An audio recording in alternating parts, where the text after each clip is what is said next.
Dear students, welcome to Learner's World. In this video, I am going to talk about questions and answers of the poem To See Him Again by Gabriela Mistral, Kaleidoscope for Semester, Calicut University, Common English. What is the central idea of the poem? To see him again, എന്ന് പറഞ്ഞിട്ടുള്ള പോയത്തിൻ്റെ central idea എന്താണെന്നാണ് question. The central idea of the poem to see him again portrays the Indian's grief and trauma following the loss of a beloved. The speaker is shattered when she confronts the reality that she is unable to reunite with her lover.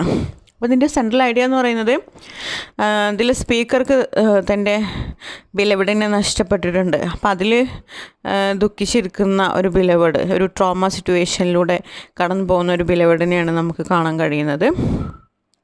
അതുപോലെ ഇതിൽ speaker ആ ഒരു reality മനസ്സിലാക്കുകയാണ്. തൻ്റെ പ്രിയതമനെ വീണ്ടും കാണാൻ കഴിയില്ല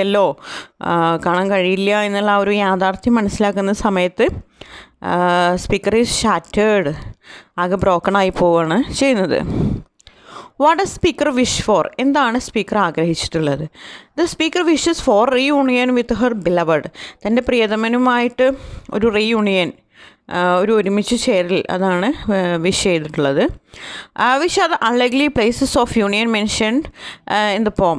ഈ ഒരു പോയത്തിൽ അൺലൈക്ലി ആയിട്ടുള്ള കുറച്ച് പ്ലേസസ് മെൻഷൻ ചെയ്യുന്നുണ്ട്. അത് ഏതൊക്കെയാണെന്നാണ് question. The unlikely places of union mentioned in the poem are the edge of a road around the farm fields and the rim of a fountain whitened by a moon. And the poem also mentions the forest at the fall of night and the caves that returns the echo of her words. അപ്പോൾ unlikely places ഈ ഒരു പോയത്തിൽ mention ചെയ്തിരിക്കുന്നത് ഒരു റോഡിൻ്റെ edge of a road എന്ന് പറയുന്നുണ്ട്, farm ഫീൽഡ്സിന് ചുറ്റുമുള്ള. അതുപോലെ ഒരു റിം ഓഫ് എ ഫൗണ്ടെയിൻ, ഒരു ഷേക്കിംഗ് ഫൗണ്ടെയിൻ. അതുപോലെ വേറെ പ്ലേസസ് എന്ന് പറഞ്ഞാൽ രാത്രി ഫാൾ ഓഫ് നൈറ്റിൽ ഫോറസ്റ്റിൽ ട്രീസിൻ്റെ ഒരു ട്രീയുടെ അണ്ടർ ദ ട്രീ എന്നുള്ളൊരു പ്ലേസ് വരുന്നുണ്ട്. അതുപോലെ കേവ്സ്, അവളുടെ വേർഡ്സ് പോലും എക്കോ ആയിട്ട് റിട്ടേൺ ചെയ്യാത്ത ഒരു കേവ്സ് ഇതിൽ മെൻഷൻ ചെയ്യുന്നുണ്ട്.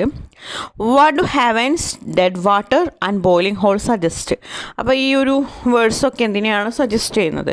The speaker says that she must see her beloved again no matter where. She must see him even if face in the sky or in the moon or in heaven or hell. അതായത് ഈ heaven, dead water, boiling hole എന്നൊക്കെ suggest ചെയ്യുന്നത്, അതായത് ഏത് അവസ്ഥയിലാണെങ്കിലും ഏത് കണ്ടീഷനിലാണെങ്കിലും സ്പീക്കർക്ക് തൻ്റെ ബിലവഡിനെ meet ചെയ്യാൻ ആഗ്രഹമുണ്ട്.